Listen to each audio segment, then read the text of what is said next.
Very very welcome to all साथियों। Exam fighter number 1 पे आप सभी का बहुत बहुत स्वागत है।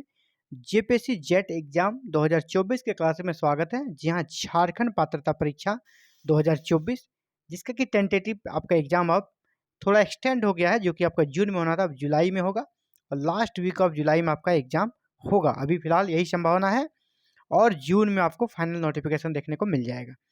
तो इसके लिए क्लासेस एग्जाम फाइटर नंबर 1 पे अर्ली स्टार्ट कर दी गई है। पहले भी काफ़ी क्लासेस हो चुके हैं, फिर से एक नई क्लासेस में आप सभी का बहुत बहुत स्वागत है। हम लोग अभी पेपर 1 का प्रिपरेशन करें और नोटिफिकेशन आने के बाद हम लोग पेपर 2 का प्रिपरेशन करेंगे। और पेपर 2 में किसका प्रिपरेशन करेंगे? हिस्ट्री का। अगर आप हिस्ट्री के एस्पायरेंट्स हैं तो ज़रूर से ज़रूर आप चैनल को सब्सक्राइब करके रख लें, क्योंकि क्लासेस होगी और ज़बरदस्त क्लासेस होने वाली है। क्योंकि आपको चैट निकालना है, असिस्टेंट प्रोफेसर बनना है, तो इधर-उधर करने से कोई फ़ायदा नहीं है। टू द पॉइंट जहाँ पढ़ाई होगी, उन्हीं चीज़ों को पढ़ना है। बिल्कुल according syllabus, to the point, एक-एक चीज़ का यहाँ पे डिटेल्स क्लियर कराया जाएगा। और मेरे साथ आप क्यों जुड़े? मैं हिस्ट्री से डबल जेआरएफ, डबल नेट और हिस्ट्री से पीएचडी हूँ। मैं पूरा अपना एक्सपीरियंस आप सभी पे न्यौछावर कर दूँगा और आपके सफलता में मेरी सफलता है। इसी सोच के साथ मैं इसी जज़्बे के साथ टीचिंग करता हूँ, ताकि आप सफल होएँ और मुझे लगे कि मैं सफल हो गया, है ना? तो चलिए वो क्लासेस स्टार्ट होगी, तो आफ्टर नोटिफ़िकेशन, जैसे नोटिफ़िकेशन आएगी तुरंत क्लासेस स्टार्ट कर देंगे। और अभी फ़िलहाल हम लोग पेपर 1 की क्लासेस करेंगे। पेपर 1 में जो कि अभी हम लोग काफ़ी क्लासेस कर चुके हैं, अभी यूनिट 10 को देखेंगे। और पेपर 1 के सिलेबस के अकॉर्डिंग यूनिट 10 में क्या है? Policies policies, governance and administration. इसी का एक सब टॉपिक लेंगे हम लोग, directive principles of the state policy. Directive principle of the state policy, ये हमारा आज का टॉपिक रहेगा। और अगर आप ऐसे तैयारी करेंगे दोस्तों, तो पेपर 1 में आपके 80 प्लस मार्क्स की गारंटी है, यानी आप कम से कम 40 प्रश्न को जरूर सही करेंगे। ये लिख लें आप, है ना? अगर आप सारे क्लासेस को कर लेते हैं तो पेपर 1 में 80 प्लस से आपको कोई रोक नहीं पाएगा। अकॉर्डिंग सिलेबस सारे क्लासेस हैं, सारे क्लासेस सिलेबस है। जिस प्रकार मैंने पेपर 1 में अच्छा स्कोर किया है यूजीसी नेट के एग्जाम में, बहुत ही कम समय मैंने समय दिया पेपर 1 को। मैं अपने पेपर पे ही ज़्यादा फोकस करता था, फिर भी अच्छा स्कोर किया। 80% से ज़्यादा हमेशा नंबर रहा। जब भी पेपर 1 में मैंने एग्जाम दिया 80% से ज़्यादा नंबर लाया। तो एक स्मार्ट स्ट्रेटजी के साथ पढ़ना है आपको। बहुत ज़्यादा नहीं पढ़ना, कम पढ़ना है और ज़्यादा पाना है। तो चलिए क्लासेस में आप सभी का हार्दिक स्वागत है। क्लासेस में एंट्री करते हैं आज की क्लासेस में। ये देखिए हमारा रहेगा राज्य के नीति निर्देशक तत्व, यानी क्या हो गया? Directive principles of the state policy. आज हम लोग इसी को देखने वाले हैं। राज्य के नीति निर्देशक तत्व, जो कि आपके सिलेबस का यूनिट 10 रहेगा, जो कि मेन टॉपिक है हायर एजुकेशन सिस्टम। उसका सबसे जो निचला पॉइंट है, 5वां नंबर पॉइंट है, जो कि आप वहाँ पे देखेंगे तो आपके लिए वहाँ पे क्या मिलेगा? सिलेबस में आपको मिल जाएगा पॉलिसीज, गवर्नेंस एंड एडमिनिस्ट्रेशन। ये आपका सिलेबस का कह सकते हैं लास्ट पॉइंट है। हायर एजुकेशन सिस्टम, जो कि यूनिट 10 में मिलेगा। इसी में 5 पॉइंट, यूनिट 10 में 5 पॉइंट दिए गए सिलेबस में। तो जो अंतिम पॉइंट है, 5वां पॉइंट, आपको ये मिलने वाला है।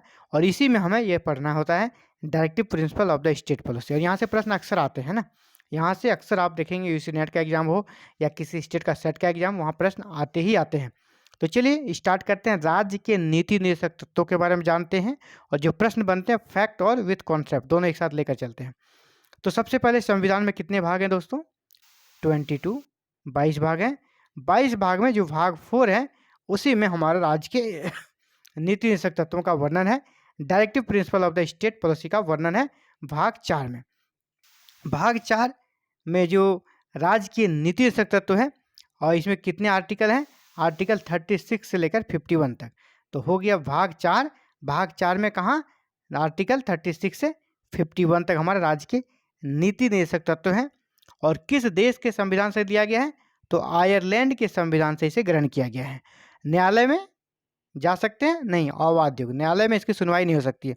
राज्य के नीति निर्देशक तत्व एक आदर्श है, किनके लिए? राज्य के लिए, देश के लिए वो आदर्श है। वो ऐसा प्रयास करेंगे, लेकिन अगर राज्य या सरकार या केंद्र सरकार ऐसा नहीं कर पाती है, तो आप उसके अगेंस्ट कोर्ट नहीं जा सकते। कोर्ट में ये सुनवाई योग्य नहीं होता है। इसका उद्देश्य क्या है? भारत को एक कल्याणकारी राज्य बनाना। यानी आपसे ये भी पूछा जा सकता है, भारत को कल्याणकारी राज्य बनाने की कल्पना संविधान के किस भाग में की गई है? तो भाग 4 में। किस में की गई है? तो राज्य के नीति निर्देशक तत्वों में की गई है। यहाँ से जितने भी ये सारे फैक्ट सभी प्रश्न हैं, है ना? कितने से कितने अनुच्छेदों के बीच राज्य के नीति निर्देशक तत्वों का वर्णन है? तो 36 से 51। राज्य के नीति निर्देशक तत्व किस देश के संविधान से लिया गया है? तो आयरलैंड। क्या यह न्यायालय में वाद योग्य है? या तो निम्नलिखित में से कौन सा न्यायालय में वाद योग्य नहीं है? उसमें मूल अधिकार दे देगा, वो है। इसी प्रकार और भी कुछ ऑप्शन दे दिए जाएंगे, लेकिन आप उसी में राज्य के नीति निर्देशक तत्व दे दिए जाएंगे। तो आपको ये समझना होगा, इसके लिए हम न्यायालय नहीं जा सकते हैं। जबकि फंडामेंटल राइट्स को हमने पिछले क्लास में पढ़ा है, अगर वहाँ पे फंडामेंटल राइट्स का अगर आपका हनन होता है, आप HC हाई कोर्ट या सुप्रीम कोर्ट जा सकते हैं ना। SC जा सकते हैं आर्टिकल 2 to 6 के तहत, और SC जा सकते हैं आर्टिकल 32 के तहत। तो ये प्रोविजंस है किसके लिए? फंडामेंटल राइट्स के लिए। लेकिन यहाँ पे राज्य के नीति निर्देशक तत्वों के लिए आप न्यायालय की शरण नहीं ले सकते हैं, यह अवाध्य योग्य है। जो 36 से 51 तक महत्वपूर्ण अनुच्छेद है राज्य के नीति निर्देशक तत्वों से, यहाँ से प्रश्न अक्सर आते हैं। और मैंने सबको शामिल नहीं किया है ना, एक एक आर्टिकल को शामिल नहीं किया है। जहाँ से प्रश्न बनते हैं उन्हीं चीज़ों को बेसिकली हमने शामिल किया है। तो आर्टिकल 36 में क्या है? राज्य की परिभाषा। क्योंकि ये सारे जो आदर्श है किसके लिए? राज्य के लिए है, किसी राज्य के लिए। तो राज्य आखिर कहते हैं किसको है? तो आर्टिकल 36 में राज्य की परिभाषा दी गई है। आर्टिकल 37 में कहा गया है न्यायालय में चुनौती नहीं दी जाएगी। जैसे मैंने पहले ही कहा, यह न्यायालय में अवाध्य योग्य है, यानी न्यायालय में इनकी सुनवाई नहीं हो सकती है। ये कौन सा आर्टिकल कहता है? आर्टिकल 37 में मेंशन कर दिया है। कल्याणकारी राज्य की स्थापना, यानी राज्य क्या करेगा? एक कल्याणकारी राज्य की स्थापना करेगा। राज्य का ये प्रयास रहेगा, यानी लोगों को स्वास्थ्य मिले, लोगों को शिक्षा मिले, लोगों की अच्छी हेल्थ हो, लोगों को अच्छा काम मिले, यानी लोगों के कल्याण से जुड़ी हर काम सरकार करेगी। ऐसा प्रयास सरकार को करना चाहिए, यानी कल्याणकारी राज्य की स्थापना होनी चाहिए, ऐसा कहा गया आर्टिकल 38 में। आपको जितने भी यहाँ पे आर्टिकल सभी प्रश्न बनते हैं, आप इसको प्रश्न और आंसर के रूप में करें, है ना। न्यायालय में राज्य के नीति निर्देशक तत्वों को चुनौती नहीं दी जा सकती है, ऐसा किस आर्टिकल में कहा गया है? तो 37 में, है ना। कल्याणकारी राज्य की स्थापना संविधान के किस अनुच्छेद में है? तो 38 में। अब है कि निःशुल्क विधिक सहायता, यानी जो लोग न्यायालय में खर्च के कारण अपना जो उनको जो अधिकार है उसके लिए जो उन केसेस लड़ने पड़ते हैं या कानूनी सहायता ले मिलनी चाहिए, वो नहीं कर पाते हैं, आर्थिक कह सकते हैं स्थिति खराब रहने के कारण, तो निःशुल्क विधिक सहायता देना भी सरकार का दायित्व है। सरकार प्रयास करेगी लोगों को कि वो निःशुल्क एक कानूनी सहायता प्राप्त करें, लेकिन सरकार ऐसा कर पाए ज़रूरी नहीं है। जैसे मैंने पहले कहा कि इसके खिलाफ आप न्यायालय नहीं जा सकते। सरकार का ये प्रयास रहेगा। और देखिए, आप सरकारी वकील जो होता है, इसको पीपी बोलते हैं, तो उनको सरकार देती है सुविधा, लेकिन उस पे लोग बिलीव नहीं करते और फिर से अपना प्राइवेट वकील भी रखते हैं, प्राइवेट एडवोकेट भी रखते हैं। सरकार निःशुल्क विधिक सहायता देती है, लेकिन सरकार की स्थिति अगर अच्छी होगी, हो सकता है आप जिस वकील का डिमांड करेंगे, सरकार वो वकील आपको प्रोवाइड करेगी। लेकिन ये सरकार के कह सकते हैं, सरकार पर आप उसको प्रेशर नहीं दे सकते हैं। ये सरकार के लिए वॉलंटरी है ना, सरकार का आदर्श है। अगला है आर्टिकल 40। आर्टिकल 40 क्या कहता है? ग्राम पंचायतों का गठन। किस प्रत्येक राज्य क्या करेगी? ग्राम पंचायतों का गठन करेगी, ताकि सत्ता का विकेंद्रीकरण हो सके और लोगों का ज़्यादा से ज़्यादा कल्याण हो सके। अभी जो ग्राम पंचायतों का चुनाव होता है, ग्राम पंचायतों का जो गठन हो रहा है, ये किस आर्टिकल के तहत हो रहा है? आर्टिकल 40 के तहत। यानी ग्राम पंचायतों के समय प्रावधान संविधान के किस अनुच्छेद में है? अनुच्छेद 40 में। लोगों को काम मिले, हर एक व्यक्ति को काम पाने का अधिकार है। जैसे जब वैकेंसी नहीं निकलती है, हम लोग प्रोटेस्ट करते हैं, आयोग का घेराव करते हैं कि वैकेंसी निकालिए, वैकेंसी, ये हमारा अधिकार है। किस आर्टिकल के तहत? 41 के तहत। काम पाने का हमको अधिकार है। अगर हम ग्रेजुएट हैं, हमको ग्रेजुएट लेवल का काम सरकार को देना पड़ेगा, ये हमारा अधिकार है। ये हमारा अधिकार कहाँ से मिल रहा है? आर्टिकल 41 से तहत। इसी तरह आर्टिकल 42 क्या कहता है? काम की न्याय संगत स्थिति। अब हम सरकार से काम मांगे, ऐसा नहीं कि सरकार हमको कोई भी काम दे देगी, जाओ जी, नहीं, अपने लेवल के अनुसार काम देगा। ऐसा नहीं कि अगर कोई ग्रेजुएट है, पीजी पोस्ट ग्रेजुएट है और उनको यहाँ पे कुदाल लेके कुछ काम ऐसा करने दे दे सरकार, है ना, तो वो काम तो नहीं करेगा। काम की न्याय संगत स्थिति, आपने ठीक है काम भी दे दिया, आपने जॉब भी दे दी, गवर्नमेंट जॉब दे दी, लेकिन काम की न्याय संगत स्थिति हो। ऐसा नहीं कि छत नहीं हो, ऐसा नहीं कि आप पहाड़ पे जाके काम करा रहे हैं, काम का एक माहौल, ऐसा नहीं कि बगल से स्मेल दुर्गंध आ रहा है। एक काम की मानवीय दशा, है ना, काम करने के लिए मानवीय स्थिति वहाँ पर हो, अनुकूल हो, ताकि उसका हेल्थ खराब नहीं हो, उनको उन पर कोई खतरा नहीं हो, इन सभी का सरकार का दायित्व है। काम भी देंगे, आर्टिकल 41 क्या कहता है, काम भी देना होगा, काम पाने का अधिकार है। आर्टिकल 42 क्या, काम की न्याय संगत स्थिति, काम का न्याय संगत जस्टिफाई करे उस व्यक्ति के अनुसार कि उसके लिए काम सही है, ये भी कहा गया साफ साफ, काम की न्याय संगत स्थिति होनी चाहिए। आर्टिकल 43 क्या कहता है, न्यूनतम मजदूरी। आर्टिकल 43 कहता है न्यूनतम मजदूरी, लोगों को आप काम दे दिए, लेकिन काम के लिए जो न्यूनतम मजदूरी, जिससे उसका मिनिमम रिक्वायरमेंट फुलफिल हो जाए, इतना मजदूरी आपको देना ही पड़ेगा। जैसे अभी देखिए नरेगा में जो कार्य करते हैं उनके लिए न्यूनतम मजदूरी का बिल्कुल मेंशन कर दिया गया है, इससे कम मजदूरी नहीं मिलेगी। मजदूरों के लिए भी न्यूनतम मजदूरी फिक्स कर दी गई है। आप अगर गवर्नमेंट जॉब में हैं, अब तो ये भी रूल्स कर दिया, इससे कम आप ग्रुप डी में भी हैं तो भी इससे कम आपकी सैलरी नहीं बन सकती। ऐसा प्रोविजन किया हुआ है, यानी न्यूनतम मजदूरी मिलनी चाहिए जिससे कि उसका कार्य हो जाए। अगला कहता है आर्टिकल 44 समान सिविल संहिता। समान सिविल संहिता अभी काफ़ी पॉपुलर रहा है ना, जैसे कि अभी इसको आपका छत्तीसगढ़ में इसे लागू कर दिया गया है। समान सिविल संहिता आर्टिकल 44 के तहत ये ये सरकार का प्रयास रहेगा और सरकार ऐसा करना आरंभ कर चुकी है। तो ये स्टार्ट कहाँ से हुआ, अभी छत्तीसगढ़ से स्टार्ट हो गया है और बीजेपी गवर्नमेंट जो है वो पूरे इंडिया में समान सिविल संहिता लागू करना चाहती है। समान सिविल संहिता क्या होता है, जैसे क्रिमिनल जो मामले होते हैं उसमें तो हिंदू हो या मुस्लिम सभी के लिए एक ही रूल्स हैं, लेकिन अन्य जैसे विवाह हो गया, तलाक हो गया, ये सारे जो सिविल मामले होते हैं तो ये हिंदुओं में अलग है, मुसलमानों में अलग है। तो एक देश एक कानून होना चाहिए ऐसा कहा जाता है। और इसीलिए उस समय जब हमारा देश आज़ाद हुआ था, जिस प्रकार हिंदू और मुसलमानों के बीच खाई काफ़ी बढ़ चुकी थी, तो उस समय ऐसा कोई नहीं बन रहा था कि दोनों के लिए को समझाए बैठा के एक टेबल पे और समान सिविल संहिता सबके लिए लागू करें। और उस समय थोड़ा समाज में हमारा रूढ़िगत था, है ना, ट्रेडिशनल था। अभी थोड़ा समाज एडवांस हो गया, एजुकेटेड हो गया, वो गलत को गलत समझते हैं, चाहे वो हिंदू हो या मुस्लिम हो। अगर उसके समाज में कुछ बुराइयां हैं तो एक्सेप्ट करते हैं कि ये अच्छी बात नहीं है, इसमें सुधार होनी चाहिए। जैसे जैसे लोग शिक्षित हो रहे हैं इन चीज़ों को समझ रहे हैं। तो समान सिविल संहिता यही है कि सिविल मामले में भी सभी कम्युनिटी के बीच एक प्रकार का कानून रहेगा।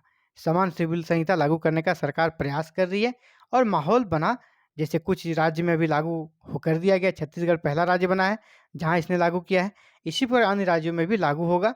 तो ये आर्टिकल 44 ये अधिकार देता है। कौन सा आर्टिकल समान सिविल संहिता का प्रावधान करता है, आर्टिकल 44। अभी आप देखते होंगे आर्टिकल 45 के तहत क्या कहा गया है, 6 से 14 वर्ष के लिए निःशुल्क शिक्षा। अभी देखिए हमारे जो सरकारी स्कूल है वहाँ पे जो 6 से 14 साल के बच्चे हैं उनके लिए निःशुल्क किताबें दी जाती है, निःशुल्क ड्रेस दी जाती है, स्कॉलरशिप दी जाती है, ताकि उसके पढ़ाई में कहीं भी कोई दिक्कत ना हो, यानी उनकी पढ़ाई जो है निःशुल्क हो। तो पढ़ाई कराने के लिए निःशुल्क व्यवस्था सरकारें कर रही है। तो किस आर्टिकल के माध्यम से कर रही है, किस आदर्श को ध्यान में रख आर्टिकल 45 को फुलफिल करिए, क्योंकि आर्टिकल 45 में उसके लिए स्पेशल प्रावधान कर दिया गया है, आपको ऐसा करना है और सरकारें ऐसा कर रही है। सरकार प्रयास करती है, सरकार का तो प्रयास यही है कि जितने भी चीज़ें यहाँ पे मेंशन है सभी को हम फुलफिल करें और कल्याणकारी राज्य बने। अपने आर्थिक जो उनका बजट है उनको भी देखती है, उसी अकॉर्डिंग ये काम कर, जितना वो कर पाती है कर रही है। अभी 6 से 14 वर्ष के निःशुल्क शिक्षा वो कर रही है। और इसी पर आर्टिकल 46 क्या कहता है, समाज में जो पिछड़ा वर्ग है SC ST इनके लिए विशेष उपाय करना है। आर्टिकल 46 क्या कहता है, समाज में जो पिछड़े वर्ग हैं, ST हैं या शेड्यूल कास्ट या शेड्यूल ट्राइब है, उनके लिए विशेष उपाय भी सरकार को करना है, राज्य सरकार को करना है। तो उनके लिए विशेष उपाय, जैसे आप देखते हैं अगर आप गवर्नमेंट की वैकेंसी निकलती है वहाँ पे उनके लिए स्पेशल आरक्षण दिया जाता है, उनको कम नंबर से भी उनको सेलेक्ट किया जाता है। इसी प्रकार और भी बहुत सारी चीज़ों में आप देखेंगे, जैसे किसी को अगर स्कॉलरशिप भी किसी बच्चे को दी जा रही है तो SC और ST के बच्चे उन्हें ज़्यादा दिया जाता है, ताकि उनके साथ जो कि बहुत निचले स्तर पे हैं वो समाज के कुछ ऊपर उठ सके और बराबरी पे खड़े हो सके। आर्टिकल 47 क्या कहता है, पोषण और स्वास्थ्य स्तर में सुधार। आर्टिकल 47 कहता है लोगों के पोषण और स्वास्थ्य स्तर में भी सुधार हो, ये सरकार करेगी। तो पोषण और स्वास्थ्य स्तर में सुधार के लिए आप देखते होंगे जो गर्भवती माताएँ हैं, है ना, या फीडिंग कराने वाली माताएँ हैं, तो उनके लिए क्या होता है कि उनके लिए सरकारें बहुत सारे देखिएगा खाने पीने की सामग्री वितरित की जाती है, निःशुल्क बहुत प्रकार का उसे वैक्सीन दिया जाता है। ये सारी सुविधाएं क्यों दी जाए, क्योंकि ताकि उसका पोषण अच्छा हो, और अगर माता का पोषण अच्छा होगा तो बच्चे जो होंगे वो भी स्वस्थ होंगे, और जो बच्चे रहते हैं उनके लिए भी अस्पतालों में वैक्सीन की फ्री सुविधा रहती है ना। राशन जो बच्चे के लिए, बच्चे के खाने के लिए जो ज़रूरी चीज़ें होती है वो भी फ्री में बाँटा जाता है। ये सभी क्यों है? पोषण और स्वास्थ्य स्तर को सुधार करने के लिए देश में चलाया जाता है, ताकि देश से कुपोषण को हटाया जाए। इसी बार किशोरी में जो बच्चियाँ हैं, उनके लिए आयरन की गोली दी जाती है, ताकि उसमें किसी चीज़ की कोई कमी ना रहे। तो आर्टिकल 47 यही करता है कि पोषण और स्वास्थ्य स्तर में सुधार हो, इसका प्रयास राज्य सरकारें करेगी। ऐसा किस आर्टिकल में कहा गया है? 47 में। आर्टिकल 48 क्या कहता है? कृषि, पशुपालन, गोवध पर रोक, है ना? कृषि और पशुपालन को सरकार बढ़ावा देगी। कृषि में देखिए किसानों को मुफ्त में बीज दिया जाता है ना? मुफ्त में बीज दिया, बहुत प्रकार के रियायती दर पर उन्हें ऋण दिया जाता है। ये कृषि, ताकि कृषि में डेवलपमेंट हो। पशुपालन के लिए आप देखते होंगे कि ये गायों को, है ना, गाय अभी ब्लॉक लेवल से किसानों को दिया जाता है। 2-2 गायें दी जाती है, ताकि वो आत्मनिर्भर हो सके। गाय को रख कर, दूध बेचकर एक नया कैसे डेयरी फार्म वो डेवलप कर सके। यानी पशुपालन को बढ़ावा देने के लिए सरकार के स्तर से बकरी हो चाहे गाय हो, ये सभी बांटा जाता है ग्रामीण क्षेत्रों में विशेषकर। पर गोवध पर रोक, अब बहुत सारे स्टेट्स में इसको बैन भी लगा दिया है ना, गोवध आप नहीं कर सकते हैं। ये क्यों? ये कृषि और पशुपालन के लिए ज़रूरी है, हमारा नीड है, तो उस पर भी सरकार प्रयास करेगी और सरकार प्रयास कर रही है। आर्टिकल 49 में क्या कहा गया? राष्ट्रीय स्मारकों का संरक्षण।